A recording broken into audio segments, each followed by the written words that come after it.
مشیر اطلاعات خیبر پختونخوا اجمل وزیر ویلي دي چې د دکان په شمول نورو کاروبارونو اوقات کار کې هفتهوار د یوې ورځې او روزانه 2 غنټې نوره توسیع کړې شوې ده. فارمیسي، میډیکل سٹور، د پیو دکانونه او سپلای چین به 40 ساعته کولاو وي. اجمل وزیر وایي چې د صوبایي فنډونو لیپس کېدو متعلق رپورټ غلط دی. د صوبې لپاره د 110 اربه سالانه ترقیاتي پروګرام په مد کې د وفاق نه تر دې دمه 88 اربه روپۍ موصول شوي دي. د قبایلي ضلعو ترقیاتي فنډ کې 80% برخه خرچ شوې ده. پاکستان کې د کورونا وایرس په کیسونو کې تیزی سره اضافه روانه ده. تیر 40 غنټو دوران 40,111 تازه کیسونه مخې ته راغلي دي چې ورسره د مجموعي کیسونو شمیره 80,433 ته رسیدلې ده. د کورونا له وجې 1488 کسان په حق رسیدلي دي. تر دې دمه د کورونا نه متاثره 10,000 نه سیوا مریضان صحتیاب شوي دي. د کورونا وایرس نه پاکستان، صوبه سندھ او پنجاب زیاته متاثره ده. صوبه سندھ کې مجموعي کیسونه 11,000 نه سیوا دي. پنجاب کې 29,490، بلوچستان کې 4,940، گلگت بلتستان کې 980 او آزاد کشمیر کې 240 کیسونه مخې ته راغلي دي. خیبر پختونخوا کې کورونا وایرس نور 8 کسان ووژل چې ورسره صوبه کې د مړو شمیره 490 ته ورسېده.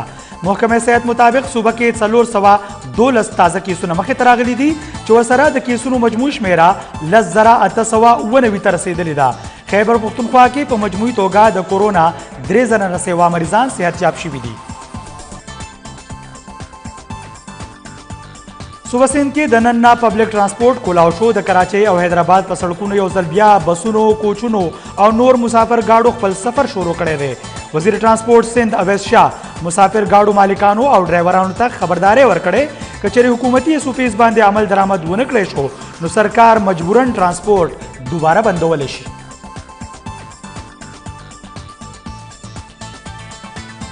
نوخار نه د تحریک انصاف ممبر صوبائی اسمبلی او سابق وزیر میاں جمشید کاکا خیل کورونا وایرس په وجه ژوند وبایلو. هغه 13 ورځو راهیسې ناروغه و. 13 شپې اسلام آباد په یو پرایویټ هسپتال کې ساه ورکړي. بلخوا لاهور کې د مسلم لیگ نون MPA شوکت چیما هم کورونا له وجې په حق رسېدلی. د اپوزیشن لیډر میاں شهباز شریف د ضمانت درخواست منظور. لاهور های کورټ 2 کسیزه بنچ شهباز شریف ته د آمدن نه زیات اساسه جات او منی لانډرینګ کیس کې د 15 لکه مشتکو په عوض ضمانت ورکړو. د نیب او شهباز شریف وکلا موقف اوریدو نه پس عدالت حکم ورکړی چې شهباز شریف ته د 19 جون پورې گرفتار نه کړی شي. شهباز شریف پیشې په موقع لیګي کارکنان هم ګڼ شمیر کې موجود وو.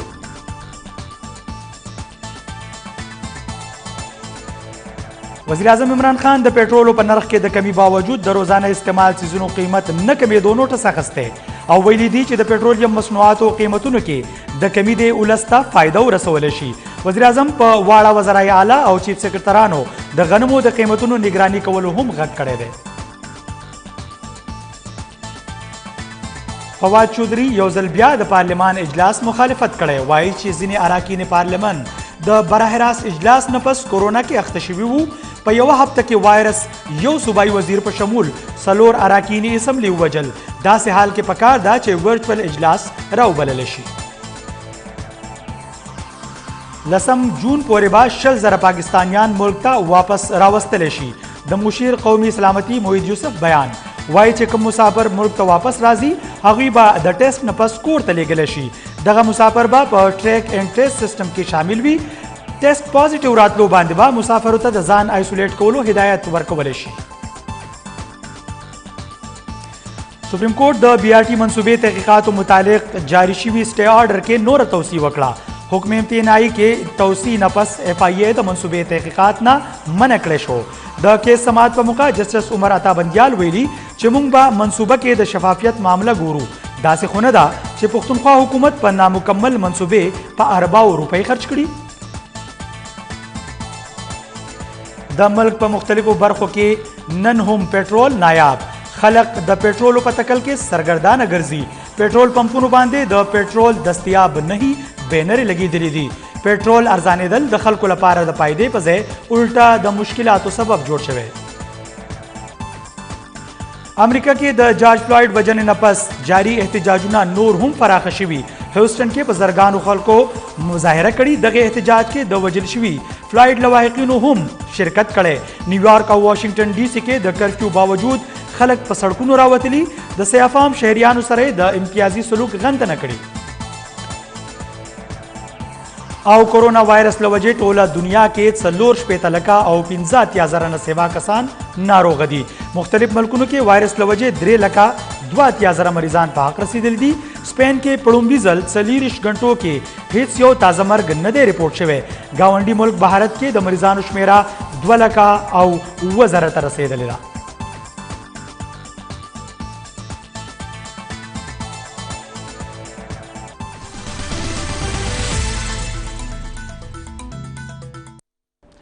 د بلټن آغاز بکو د 13 غنټو دوران د کورونا مریضانو کې ریکارډ اضافه شوې ده. ملک کې نور 4,111 کیسونه ریپورټ شوي دي چې ورسره د متاثره مریضانو شمیره 8,411 ته رسیدلې ده. نیشنل کمانډ اینڈ آپریشن سنټر مطابق 13 ورځ دوران 7 نور کسان په حق رسیدلي دي چې ورسره د مړو شمیره 1488 ته رسیدلې ده. نیشنل کمانډ اینڈ آپریشن سنټر د کورونا تازه ترین اپډیټس جاری کړي دي. NCOC مطابق 1,080 کیسونه او 1526 مرګونو سره سند د ټولو نه زیاته متاثره صوبه ده. پنجاب کې د ټولو نه سیوا 1500 مرګونه شوي دي او 9,490 کسان متاثره شوي دي. خیبر پختونخوا کې د مړو شمیره 490 او متاثرینو شمیره 10,890 ته رسیدلې ده. بلوچستان کې تر دې دمه وایرس نه 440 کسان متاثره او 9 مرګونه ریپورټ شوي دي. اسلام آباد کې د متاثرینو شمیره 3,188 او مرګونو تعداد 14 دی. ګلګت بلتستان کې 990 کیسونه مخې ته راغلي دي او 12 مریضانو ساه ورکړې ده. آزاد کشمیر کې 9 کسان مړه او 244 متاثر شوي دي. نیشنل کمانډ اینڈ آپریشن سنټر تصدیق کړي چې تر اوسه پورې 28,000 او 990 مریضان صحتیاب شوي دي او د ټیسټونو شمیره تقریبا 6 لکه ته رسیدلې ده.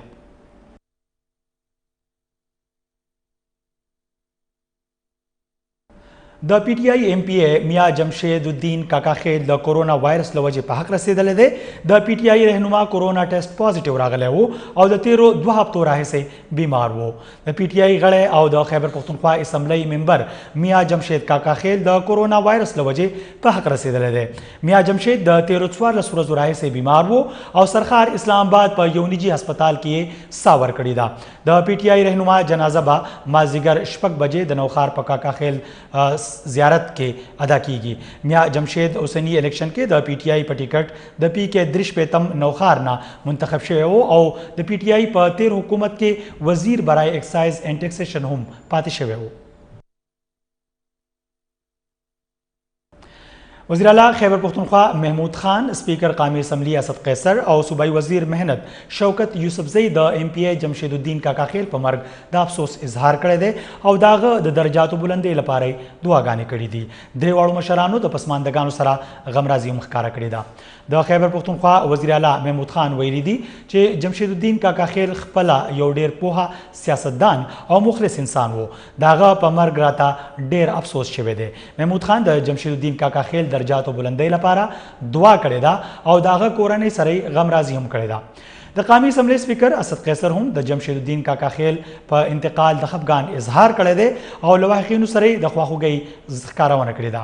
اسد قیصر ویلي دي چې د جمشید الدین کاکا خیل خپل د پاکستان او پی ټی آی لپاره ډیر خدمات دي کوم چې به یاد ساتل شي. صوبائی وزیر شوکت یوسفزئی هم د خدای بخلي میاں جمشید کاکا خیل په مرګ د غم څرګندونه کړې ده.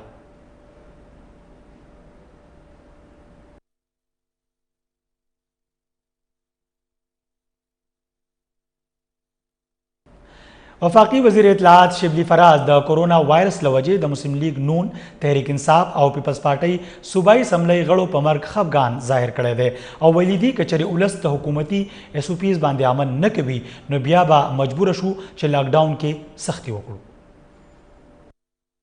ان کی وفات پہ ہمیں دلی افسوس ہے اور ہم ان کے خاندانوں تک اپنا حکومت کی طرف سے، پرائم منسٹر کی طرف سے ہم ان کی فیملیز کے ساتھ اظہار یکجہتی کرنا چاہتے ہیں۔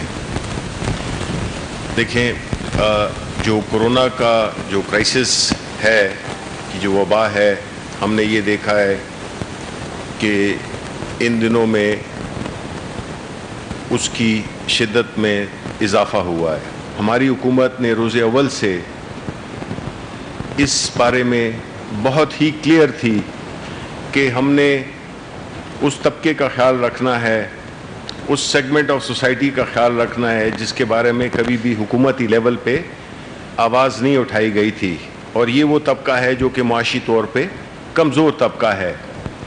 اور جو بھی حکومت کی، پرائم منسٹر عمران خان کی جو بھی حکمت عملی تھی، اس کا جو محور ہوتا تھا وہ یہی ہوتا تھا، ہمیں کاروبار کو شروع کرنا ہوگا۔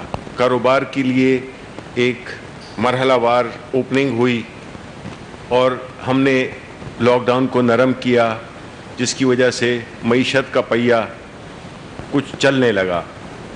اب ظاہر ہے کہ معیشت جس طرح کے ہمیں وراثت میں ملی تھی، اس کو ہم بالکل ہی ایک سٹیبلائز کرنے کے پروسیس سے آگے نکل چکے تھے کہ اس وبا نے آن لیا۔ اب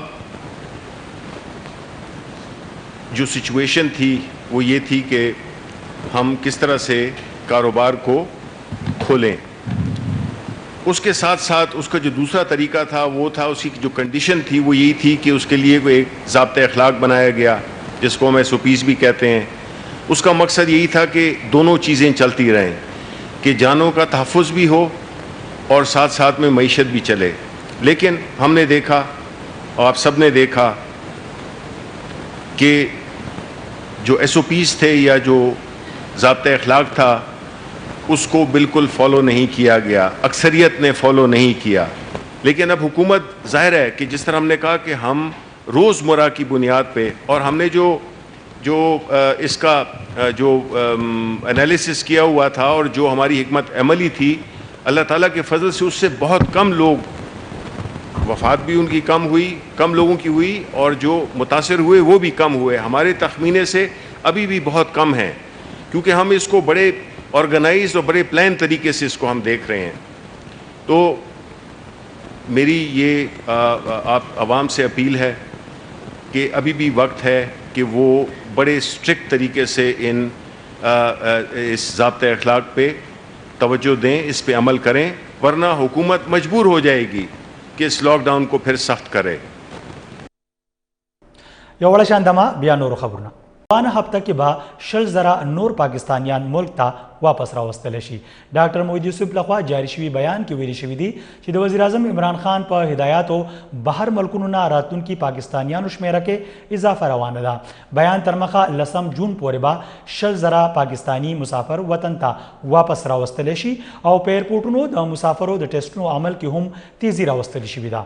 بیان کې زیاته کړی شوي ده چې د کومو مسافرو ټیسټونه واخیستل شي، هغوی د ټیسټونو رزلټ راتلو پورې خپلو کورونو ته تللی شي، ولې دوی به په کورونو کې ځانونه قرنطین کوي۔ مشر اطلاعات خیبر پختونخوا اجمل وزیر میډیا بریفنګ په موقع ویلي دي چې صوبه کې 15 ورځې کاروبار خلاص او 2 ورځې بند وي۔ میډیکل سټورز او خوراکي اسحاق دکانونه به ټول هفته کې کولا وي۔ احتیاط ضروری دی، بهر ملکونو کې راګیر پاکستانیانو واپسې لپاره کوشش جاری دی۔ وزیر اعلی محمود خان او مراد سعید د دواړو ټولو پاکستانیانو واپسې کیس کې خصوصي دلچسپي اخیستې ده۔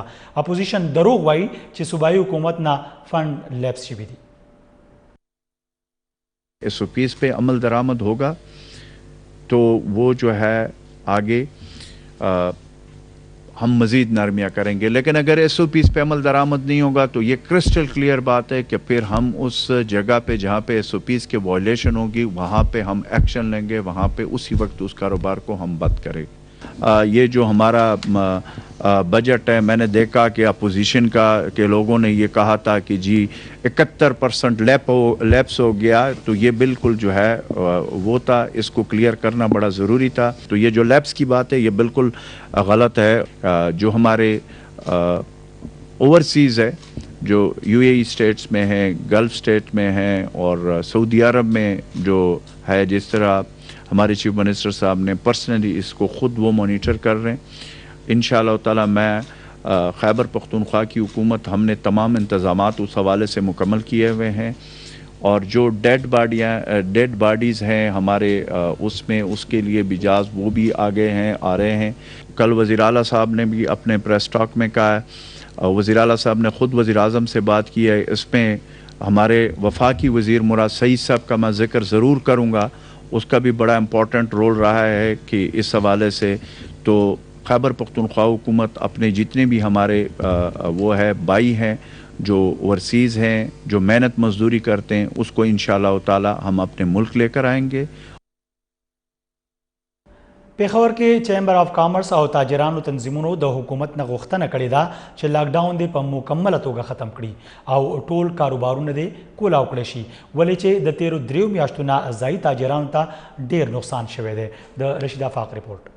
پیښور کې په لاک ډاون کې نرمي ورکړې شوې ده، ولې بیا هم د خیبر پختونخوا چیمبر اف کامرس او د تاجرانو تنظیمونو لاک ډاون مسترد کړی دی او غوښتنه یې کړې ده چې لاک ډاون دې 15 ورځې نه بلکې په مکمله توګه ختم کړی شي۔ د حوالې سره په خیبر پختونخوا چیمبر اف کامرس کې یوه لویه دستوره جوړه کړې شوې وه چې مشري یې د خیبر پختونخوا چیمبر اف کامرس صدر مقصود انور او د تاجرانو د تنظیم صدر ملک ماهر الهي کوله۔ غونډې ته د وینا پر مهال د چیمبر صدر وویل چې لاک ډاون د کرونا حل نه دی بلکہ لاک ڈاؤن د تاجرانو د معاشی قتل برابر دے، حکومت د جوش په ځای د ہوش فیصلے کوي۔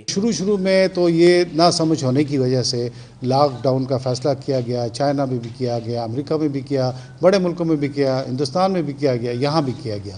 تو ٹھیک ہے، اس وقت تک چونکہ ریسرچ نہیں تھی، معلومات نہیں تھی، تو لاک ڈاؤن کو اس کا حل سمجھا گیا، لیکن وقت کے ساتھ ساتھ اندازہ یہ ہوا کہ یہ لاک ڈاؤن جو ہے نا اس کا حل نہیں ہے۔ جو گورنمنٹ کے ملازمین ہیں ان کو تو پوری تنخواہیں گھر بیٹھ کے مل رہی ہیں، ان کو تو کوئی نقصان نہیں ہے۔ نقصان کس طرح ہے؟ نقصان ہمارے بندوں کو ہے جو بزنس کرتے ہیں، جو انڈسٹری چلا رہے ہیں۔ د تاجرانو د تنظیم صدر زیاته کړه چې لاک ډاون د پولیسو او ځیلي انتظامیې دپاره یو ګټور کاروبار جوړ شوی دی۔ تاجران په ملکی معیشت کې بنیادی رول لوبوي، ولې دلته د لاک ډاون د لارې روزانه تذلیل روان دی۔ ہمارا مطالبہ یہ ہے کہ سفید پوش طبقہ، جس کو میں اپنی دکان میں اپنی زبان میں چھوٹا دکاندار کہتا ہوں، اس کے لیے ود آؤٹ انٹرسٹ ایک لون کا اعلان کیا جائے، تاکہ اس نے جو نقصانات کیے ہیں لاک ڈاؤن میں اور آگے بھی کرے گا، اس طرح سے اس کے نقصانات بھی پورے ہوں گے اور کاروبار کا پہیہ بھی چلے گا اور حکومت کے اوپر کوئی زور بھی نہیں آئے گا۔ په دستوره کې نه صرف د لاک ډاون په هکله خبرې اترې وشوې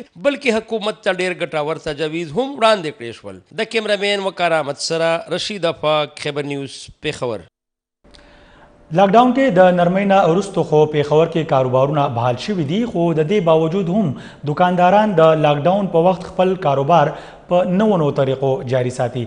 بلخوا د خیبر پختونخوا د اطلاعاتو مشیر اجمل وزیر دعوه لري چې څوک هم د ایس او پیز خلاف ورزي کوي د هغوی خلاف به سخته کارروایي کولی شي۔ سراج عارف رپورټ۔ لاک ډاون کې د نرمۍ باوجود هم حکومتي عملداري خاموشه ده او د پیښور ښار د زیاتره بازارونو تاجرانو خپل کاروبار روان ساتلو لپاره په نوو تجربو کولو لاس پورې کړی دی۔ د لاک ډاون په وخت زیاتره دکانداران د بندو دکانونو مخې ته ناست وي او خپل کاروبار کوي، او دې نه علاوه زیاتره دکاندارانو خو په دکانونو کې کم عمره ماشومان کینولي وي چې په قانوني توګه ګرفتارۍ نه هم آزاد وي۔ د پیښور ښار په زیاتره بازارونو کې د لاک ډاون په وخت هم د خلکو دومره ګڼه ګوڼه وي چې په ایس او پیز هیڅوک هم عمل درآمد نه کوي۔ مجبوری وجہ نه چې کوم دی بار دا ټکا ټوکا پیزار یا سودا مودا خرڅو لګي او کوش بده باندې جی چې خپل د کور هغه سلسله سړی جاری راسي مونږ خو جی ولی چې پرایویټ خلک مزدورکار هم دی ته ناستیم دا یو اثره ده، کرایه دی، بیلونه دی، دا خامخا پریدي خو نه هغوی له ورکول دي، بیا کور کې خرچې دي، د ماشومانو خرچې دي۔ بس داسې حالات دي نو بس حالات خراب دي، بس کار مزې نشته، بس موږ راځو واړه واړه بچیم دي، بس ټاکه پاکه کوو، ګزاره نه کېږي نو وڅه وکړو، خپله غریبي ده کوي۔ ګوره چې دغې لپاره موږ الریډي ایس او پیز جوړه کړي دي او هغه چې کوم ایس او پیز دي په هغې باندې چې عمل درآمد نه کېږي، په دې باندې د موږ پالیسي ده چې موږ به فوري طور باندې هغه کاروبار بند کوو۔ موږ چې دا څه کوو دا د خپل عوام تحفظ پره کوو، خلکو په ایس او پی باندې کاروبار یا دکاندار عمل کولو موږ به نورې هم نرمۍ کوو۔ که چېرته د دغې نه دا ریزلټ راتللو چې دغې په وجه باندې دا کرونا وایرس سپریډ کېږي او خلکو به احتیاطي کوله، ایس او پی یې نه فالو کوله، موږ به خلاف ایکشن اخلو، موږ بعد دکان هم بند کړو او کاروبار به بند د پیښور تاجرانو او نورو خارقه طبقو سره تعلق لرونکو ویلي دي چې لاک ډاون اوس نه ختمېدونکې مسله ده، ځکه چې د لاک ډاون له وجې د تیرو 3 میاشتو راهیسې د هغوی روزګار متاثر دی. خواري مزدوري نشته نو بیا چاته به لاس نیسي، ځکه خارقه طبقه چرې هم نور لاک ډاون نشي زغملی. د پیښور خارقه طبقو سره تعلق لرونکو ویلي دي چې حکومت یا هغوی دپاره د متبادل روزګار بندوبست وکړي او یا د لاک ډاون په مکمله توګه ختم کړي. د لاک ډاون د وجې د پیښور ښار ټول لوی تجارتي مرکزونه بند پراته دي، ولې که بل خو کتلی شي د پیښور ښار کاروباري خلک په دې مجبوره شوي دي چې په نوو طریقو یې د خپل کاروبار جاري ساتلو عزم کړی دی. کیمرامین فرحان الدین سره سراج عارف، خیبر نیوز، پیښور. D G P D M A بلوچستان عمران زرکون هم د کورونا وایرس ښکار شو. عمران زرکون خپل یو بیان کې تصدیق کړی دی چې دغه کورونا ټیسټ پازیټیو راغلی دی او د ټیسټ مثبت راتلو وروستو هغه خپل ځان کور کې قرنطینه کړی دی. بلوچستان کې تیر 3 میاشتو راهیسې د کورونا خلاف په فرنٹ لاین جنګیدونکي D G P D M A عمران زرکون هم د کورونا ښکار شوی دی. عمران زرکون خپل یو بیان کې ویلي دي چې څو ورځې راهیسې مې طبیعت خراب و، د کوم وروستو چې مې د کورونا ټیسټ وکړو کوم چې پازیټیو راغلی دی. عمران زرکون ټیسټ پازیټیو راتلو باندې خپل ځان کور کې قرنطینه کړی دی او د صحتیابۍ لپاره د دعا اپیل هم کړی دی.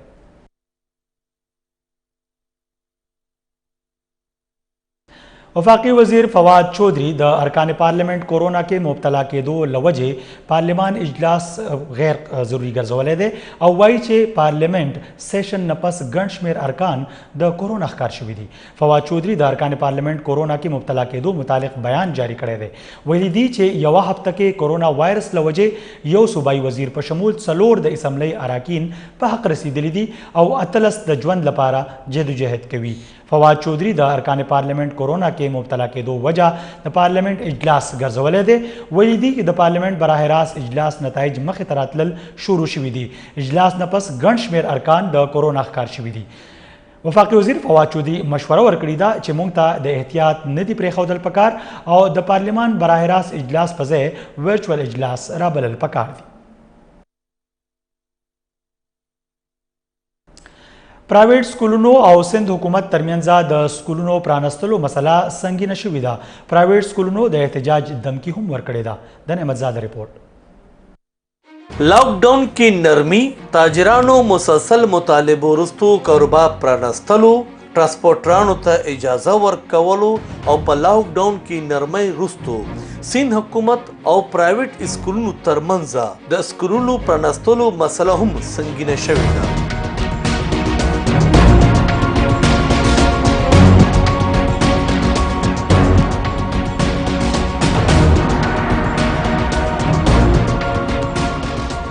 سند حکومت وینا ده چې سکولونو پرانستلو اجازه نشو ورکولې. په دې اړه د صوبې تعلیم وزیر سید غنی په سرپرستۍ کې د تعلیم محکمې سټیرینګ کمیټې خصوصي غونډه هم شوې چې پکې دا فیصله کړې شوې ده چې سرکاري او شخصي سکولونو کې تدریسي عمل شروع کول په صوبه کې د کرونا وایرس د حالاتو د کتو وروستو به کولی شي. غونډه کې دا فیصله شوې کچري سکولونه طالب علمانو په اړه تعلیم شروع کول غواړي نو بیا به آنلاین سلسله شروع کوي چې پکې سکولونو ته صرف سټاف او استادان راتلی شي، کوم بچې د SOPs خیال هم ساتي. بلخوا سند پرایویټ سکول منیجمنت اسوسییشن هم مسلسل غونډې روانې ساتلې دي او د دې خبرې وینا هم کوي چې د 15 جون نه به سکولونه پرانستلی شي. ذرایعو تر مخه په دې اړه پرایویټ سکول اسوسییشن د 10 جون د احتجاجونو سلسله پیل کولو اراده هم کړې او په دې اړه د کراچۍ پرایویټ سکولونو احتجاج کول او سکولونو پرانستلو په اړه کراچۍ کې پرایویټ سکولونه ټول په یو پیچ شوي دي. د سکولونو مالکانو وینا ده چې مزید سکولونه بند نشو ساتلی ځکه چې د کرایګانو او د سټاف تنخواګانو لویه مسله سکولونو ته پیښه شوې ده. کتل به غواړي چې سند حکومت د پرایویټ سکولونو د احتجاج تر کومه منع ساتلی شي او یا دا چې پرایویټ سکولونه به د حکومت منع کولو باوجود سکولونه پرانځي او کنه. نعمت زاده، خیبر نیوز، کراچۍ. د کورونا وایرس لوجې مسلسل لاک ډاون د سواد سیلګرۍ صنعت ته ډیر نقصان رسولی دی او په تیرو 3 میاشتو کې 1.5 ارب نه سیوا زیان شوی دی. د سواد په شمول ټوله صوبه کې 25 لکه سیلګري د سیل نه هم محرومه شوي دي. د سواد نه د سعید الرحمان رپورټ. هر کال ضلع سوات ته سیاحتي مقامات ته په لکونو سیلانیان تک کوي کوم سره چې د زرګونو خلکو کاروبار وابسته دی او بیا د مدین بحرین کالام سیمې 13% آبادی د ژوند د رومدار د سیلګرۍ سند سره تړلې. ولې د کرونا وبا له وجې مسلسل لاک ډاون له امله د مقامی خلکو په شمول هوټل انډسټري او سیلګرۍ صنعت ته هم لوی زیان رسېدلی دی. د سوات هوټل اسوسییشن صدر حاجی زید خان د وینا مطابق سکال سوات ته 10 لکه سیلانیانو راتګ متوقع و، کوم سره چې نه صرف هوټل انډسټري بلکې ریسټورنټ، لاسي ګاډۍ والا، ټرانسپورټ، اټو میکینیک په شمول نور بزرګونو خلکو روزګار تړلی و. د اندازې مطابق سوات کې د هوټل انډسټري او سیاحت د شعبې سره تعلق لرونکي 50,000 خلک نیغ په نیغه متاثره شوي دي. سوات کې د 800 نه سیوا هوټل دي او د هر هوټل اوسطن 9 لک روپۍ د میاشتې اخراجات دي. دغه رنګ د وړوکي اختر په 3 ورځو کې د سوات هوټل انډسټري د 50 کروړه او 3 میاشتو کې د 1.5 ارب روپو نقصان کړی دی. په تیرو 3 میاشتو کې د لاک ډاون د وجې نه چې اولنۍ هم هوټل بند کړی شوی و، تر اوسه پورې په 3 میاشتو کې 3,000 روپۍ دا د سوات د معیشت ته او د هوټل د انډسټري ته نقصان رسېدلی. او دغه شان صرف د اختر د ورځو چې څومره بندیز راغلی دی په هغې کې خلک بند شوي دي یا میلمانه سوات ته نه دي راپرېښودل شي، نو د هغې نه د سوات معیشت ته د 50 کروړو روپو نه زیات نقصان رسېدلی دی. صوبایي حکومت کال 2020 د سیلګرۍ کال ګرځولی و، ولې د یوې اندازې مطابق د کرونا وبا له وجې په خیبر پښتونخوا کې سیاحتي مقامات بندېدو له امله 25 لکه سیلګري د سیل نه محرومه پاتې شوي دي. سعید الرحمان، خیبر نیوز، بنګوره، سوات. د آمدن نه زیاتو اساسو او منی لانډرینګ کیس کې د لاهور های کورټ 2 کسیزه بینچ اپوزیشن لیډر میاں شهباز شریف عبوري ضمانت د 18 جون پورې منظور کړی دی او نیب یې د شهباز شریف گرفتارولو نه منع کړی دی. نور تفصیل د زمل خان په دې رپورټ کې.